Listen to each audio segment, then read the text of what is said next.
Holidays-nale, adu namma GT Holidays da. GT Holidays, South India's #1 travel brand. You know you are special when you're with GT Holidays. Nimati Property Management. Contact 7667008999. Fourth estate தமிழர்களுக்கு வணக்கம். பெரிதும் பெரிதிகள் நிகழ்ச்சியில் நம்மோடு இருக்கும் சிறப்பு விருந்தினர் delta weatherman திரு கணியன் ஹேமச்சந்தர் அவர்கள். வணக்கம் சார். வணக்கம். எப்படி சார் இருக்கீங்க? நல்லா இருக்கு. நீங்க எப்படி இருக்கீங்க? சார் நலமா இருக்கேன் சார். தமிழ்நாட்டில் தொடர்ந்து கனமழை பெய்து கொண்டே வருகிறது. கடந்த ஒரு வாரத்திற்கு மேலாக விட்டு பல இடங்கள்ல பல்வேறு மாவட்டங்கள்ல மழை நீடித்து கொண்டே வருகிறது. நேற்று பாத்தீங்கன்னா சென்னையில பல பகுதிகள் கிட்டத்தட்ட ஒரு லைட்டா வெள்ளக்காடா மாறுச்சு அப்படின்னே சொல்லலாம். சோ அந்த அளவுக்கு கனமழை பெய்துட்டு வந்துட்டு இருக்கு. சோ டிசம்பரில் இந்த மழை அதிகரிக்குமா? தற்போது பாத்தீங்கன்னா இலங்கையை ஒட்டிய வங்கக்கடல் பகுதிகளில் ஒரு வளிமண்டல கீழடுக்கு சுழற்சி நீடித்து வருகிறது. தெற்கு அந்தமான் மற்றும் அதனை ஒட்டிய தென்கிழக்கு வங்கக்கடல் பகுதிகளில் மற்றொரு காற்றழுத்த தாழ்வு பகுதியும் நீடித்து வருகிறது. இந்த காற்றழுத்த தாழ்வு பகுதிக்கும் இலங்கை அருகே இருக்கக்கூடிய வளிமண்டல கீழடுக்கு சுழற்சிக்கும் இடையில் ஒரு காற்றழுத்த தாழ்வு நிலை, இது இரண்டையுமே இணைக்கக்கூடிய ஒரு நிலைமையை ஏற்படுத்தியிருக்கு. இதன் விளைவாக ஈரப்பதம் மிகுந்த வலுவான கீழ்திசை காற்று, கிழக்கு காற்று தமிழகத்தின் கடலோர பகுதிகளில் குவிய தொடங்கியிருக்கு. இதனாலதான் நேற்றைய தினம் பாத்தீங்கன்னா சென்னை மற்றும் புறநகர் பகுதிகளில் மிக பலத்த மழையை நம்ம பார்த்தோம். அதிகபட்சமாக திருவள்ளூர் மாவட்டம் ஆவடி போன்ற பகுதிகளில் 19 சென்டிமீட்டர் மழையும், அதே போல கொளத்தூர் போன்ற பகுதிகளில் 15 சென்டிமீட்டர் அளவிற்கு மழைப்பொழிவு பதிவானது.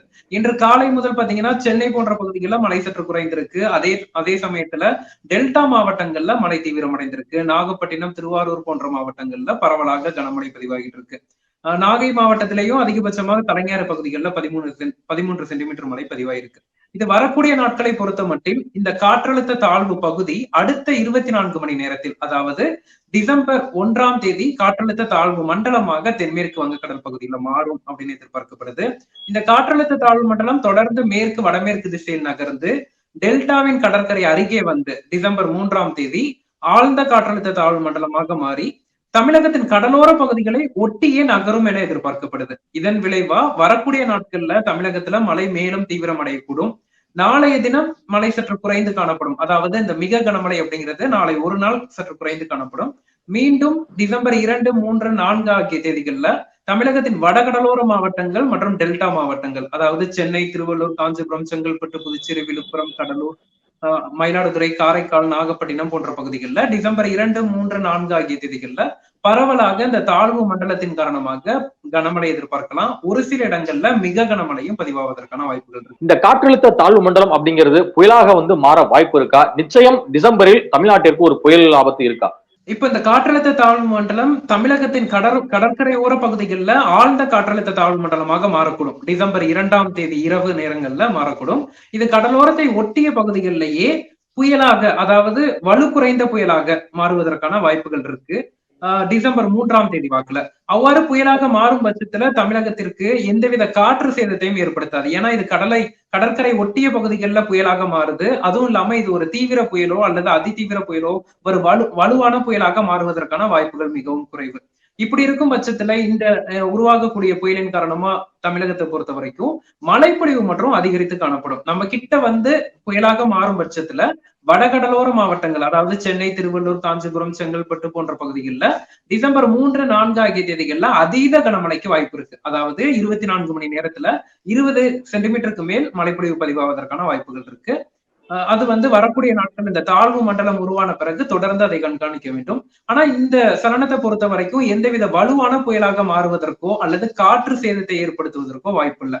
ஒரு அதீதமான மழைப்பொழிவு, பரவலான நல்ல மழைப்பொழிவு கொடுப்பதற்கு தான் வாய்ப்புகள் இருக்கு.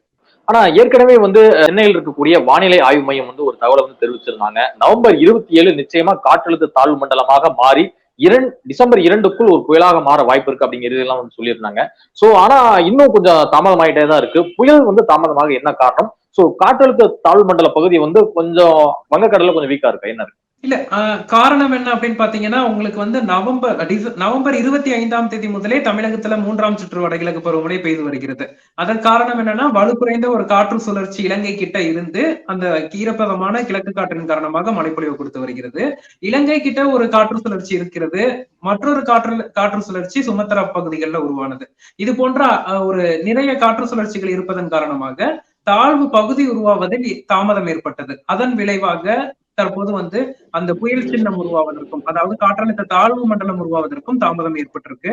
இன்றைய தினம்தான் இந்திய வானிலை மையம் காற்றழுத்த தாழ்வு மண்டலம் உருவாக மேலும் 24 மணி நேரம் எடுக்கும் என தெரிவித்திருக்கிறார்கள். அதே போல புயலாக மாறுவதற்கு டிசம்பர் 3ஆம் தேதி ஆகும் என மறுபடியும் தாமதப்படுத்தி இருக்கிறார்கள். இது எதிர்பார்த்த ஒன்றுதான். இந்த காற்று சுழற்சிகள் இருப்பதன் காரணமாக நம்ம தாழ்வு பகுதி எதிர்பார்த்ததே நவம்பர் 29ஆம் தேதி, டிசம்பர் 1ஆம் தேதி வாக்குல தான் தாழ்வு மண்டலம் உருவாகும் அப்படிங்கறத முன்பில் இருந்தே எதிர்பார்த்ததுதான். அவர்கள் சற்று தாமதமாக அறிவித்திருக்கிறார்கள். இன்னும் அடுத்த 5 நாட்களுக்கு டிசம்பர் 5ஆம் தேதி வரையும் நிச்சயமா கனமழை பெய்யக்கூடிய வாய்ப்பு இருக்கு அப்படிங்கிறதுல சொல்லியிருக்காங்க. கிட்டத்தட்ட ஒரு 16 மாவட்டங்களில் அதிக கனமழை பெய்வதற்கான வாய்ப்பும் அதிகம் இருக்கு அப்படிங்கறத சொல்லியிருக்காங்க. சோ அப்படி நம்ம பார்க்கும்போது எந்தெந்த மாவட்டங்களுக்கு கொஞ்சம் அலர்ட்டா இருக்கும்னு நினைக்கிறீங்க? இப்போ அடுத்து வரக்கூடிய 4-5 நாட்களை பொறுத்த வரைக்கும் தினசரி கனமழை, அதே மாதிரி டிசம்பர் 2, 3, 4 ஆகிய தேதிகள்ல மிக கனமழை, அதி கனமழை வாய்ப்பு அப்படின்னு பாத்தீங்கன்னா சென்னை, திருவள்ளூர், காஞ்சிபுரம், செங்கல்பட்டு, புதுச்சேரி, விழுப்புரம் உள்ளிட்ட வடகோடி மாவட்டங்களுக்கு தான் தினசரி வாய்ப்புகள் இருக்கு. இந்த சலனம் தமிழகத்திற்கு அருகே ஒரு தாழ்வு மண்டலமாக உருவாகி இது வடமேற்கு திசையில நகரும் அப்படிங்கிற பட்சத்துல வடகோடி மாவட்டங்கள் அடுத்த 4-5 நாட்களுக்கு பரவலாக கனமழையும் ஒரு சில இடங்கள்ல மிக கனமழையும் பதிவாகும். டிசம்பர் 2, 3 தேதிகள்ல 3, 4 தேதிகள்ல சென்னை, திருவள்ளூர், செங்கல்பட்டு மாவட்டங்கள்ல ஓரிரு இடங்கள்ல அதீத கனமழைக்கும் வாய்ப்பு இருக்கு. பிற மாவட்டங்களை பொறுத்த வரைக்கும் டெல்டா மாவட்டங்கள்ல தற்போதே பரவலாக மழை பதிவாகிட்டு இருக்கு. இந்த மழைப்பொழிவு அடுத்த 3 தினங்களுக்கு நீடிக்கும். அதாவது டிசம்பர் 1, 2, 3 ஆகிய தேதிகள்ல நீடிக்கும். டெல்டா மாவட்டங்களை பொறுத்த வரைக்கும் பரவலாக கனமழை வாய்ப்பு இருக்கு. ஒரு சில இடங்கள்ல மிக கனமழை வாய்ப்பு இருக்கு. உள் மாவட்டங்களை பொறுத்த வரைக்கும் இந்த தாழ்வு மண்டலத்தின் நகர்வை பொறுத்து டிசம்பர் 2, 3 ஆகிய தேதிகள்ல மழைப்பொழிவு அமையும். இன்னொரு விஷயம் உங்கள்ட்ட நான் கேட்கணும்னு நினைக்கிறேன். இப்ப சென்னையின் நீர் ஆதாரங்களா இருக்கக்கூடிய செம்பரம்பாக்கம் ஏரி, பூண்டி ஏரி, புழல் ஏரி, விராணம் ஏரி எல்லாமே பாத்தீங்கன்னா இன்னைக்கு நிறைந்து கிட்டத்தட்ட தண்ணியை ஓபன் பண்ணி விட்டுருக்காங்க. பல ஆயிரம் படியான கனஅடி நீர் வெளியேற்றப்பட்டு இருக்கு. சோ இதெல்லாமே நம்ம பார்க்கும்போது சென்னை மக்களுக்கு, சென்னை சுற்றியுள்ள மாவட்ட மக்களுக்கு நிலத்தடி நீர் போதுமான அளவு இருக்கா? இந்த ஒரு ஆண்டுக்கு போதுமானதாக இருக்கா இந்த மழை? கண்டிப்பாக சென்னை மற்றும் சுற்று வட்டார மாவட்டங்களை எடுத்துக்கொண்டால், அதாவது சென்னை, திருவள்ளூர், காஞ்சிபுரம், செங்கல்பட்டு மாவட்டங்களை பொறுத்த வரைக்கும் தென்மேற்கு பருவமழை காலமான ஜூன் முதல் செப்டம்பர் வரையிலான காலகட்டத்திலையுமே இயல்புக்கு அதிகமான மழைப்பொழிவு பதிவானது. அக்டோபர் மாதம் மட்டும் இயல்புக்கு குறைவான மழைப்பொழிவு. மீண்டும் நவம்பர் மாதத்தை எடுத்துக்கொண்டால் கிட்டத்தட்ட 20 நாட்கள் மழைப்பொழிவு பதிவாகி இருக்கு. தற்போது நேற்றைய தினம் முதல் தான் பருவமழை தீவிரமடைந்திருக்கு என்றாலும் நவம்பர் மாதத்துல அதிகப்படியான மிதமானது முதல் சற்றே கனமழையான நாட்கள் அதிகமா இருந்திருக்கு. வறண்ட நாட்கள் அப்படிங்கிறது மிகவும் குறைவா இருந்திருக்கு. இதன் மூலம் நிலத்தடி நீர்மட்டம் வெகுவாக அதிகரித்திருக்கு. பெரும்பாலான நீர்நிலைகள் அதாவது நிரம்பும் தருவாயில இருப்பதையும் நம்ம பார்க்க முடியுது. இதன் காரணமா அடுத்து வரக்கூடிய கோடை காலம் வரைக்கும் சென்னை மற்றும் சுற்றுவட்டார மாவட்டங்களுக்கு எந்தவித தண்ணீர் பிரச்சனையோ பற்றாக்குறையோ வராது அப்படின்னு நம்ம எதிர்பார்க்கலாம். வரக்கூடிய வாரங்கள்லயும் மழைப்பொழிவு சென்னைக்கு இருக்கும் அப்படிங்கிறதுனால நல்ல மழைப்பொழிவு, நல்ல நிலத்தடி நீர் மட்டம் வெகுவாக அதிகரித்திருக்கு அப்படின்னு எடுத்துக்கலாம். ஒருவேளை இந்த காற்றழுத்த தாழ்வு மண்டல பகுதி என்பது புயலாக மாறினால் இது எந்த பகுதியில் கரைக்க வாய்ப்பு இருக்கு சார்? எந்த மாநிலத்துல? ஆந்திரா, அதன் ஒட்டிய ஒடிசா, இல்ல தமிழ்நாடு, எதுல கரைக்க வாய்ப்பு இருக்கு? தாழ்வு மண்டலம் உருவான பிறகுதான் முழுமையாக எந்த இடத்துல இந்த தாழ்வு மண்டலம் உருவாகி இருக்கு அதை வைத்துதான் நம்ம எந்த இடத்துல கரையை கடப்போம் அப்படின்னு சொல்லலாம். தற்போதைய நிலையில கரை கடப்பதற்கான அதிகபட்சமான ஒரு வாய்ப்பு அப்படின்னு பாத்தீங்கன்னா வடக்கு தமிழகம் மற்றும் தெற்கு ஆந்திர பகுதிகளை நம்ம சொல்லலாம். அதாவது நெல்லூர் மற்றும் கடலூருக்கு இடைப்பட்ட பகுதிகளில் கரை கடப்பதற்கான வாய்ப்புகள் இருக்கு. குறிப்பாக சென்னைக்கு தெற்கே, அதாவது சென்னை புதுச்சேரி இடையே மாமல்லபுரம் அருகே கரை கடப்பதற்கான வாய்ப்புகள் இருக்கு டிசம்பர் 4ஆம் தேதி பிற்பகல் நேரத்துல. இது கரையை கடந்த பிறகு தொடர்ந்து வடக்கு திசையிலேயே பயணிப்பதற்கான வாய்ப்புகள் இருக்கு. சார், இப்ப தொடர்ந்து ஒவ்வொரு ஆண்டுமே ஏற்கனவே உங்கள்ட்ட நிறைய விஷயங்கள் நான் பல இன்டர்வியூல கேட்டிருக்கேன்.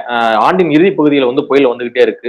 ஸோ டிசம்பர் அப்படின்னாலே பாத்தீங்கன்னா தமிழ்நாட்டில் ஒரு அலர்ட் விடப்படுது. வானிலை ஆய்வு மையத்தின் மூலமாகவும் பல்வேறு வெதர்மேன்கள் உங்களை போன்ற தனியார் வானிலை ஆய்வாளர்கள் மூலமும் ஒரு அலர்ட் கொடுக்கப்பட்டு இருக்கு.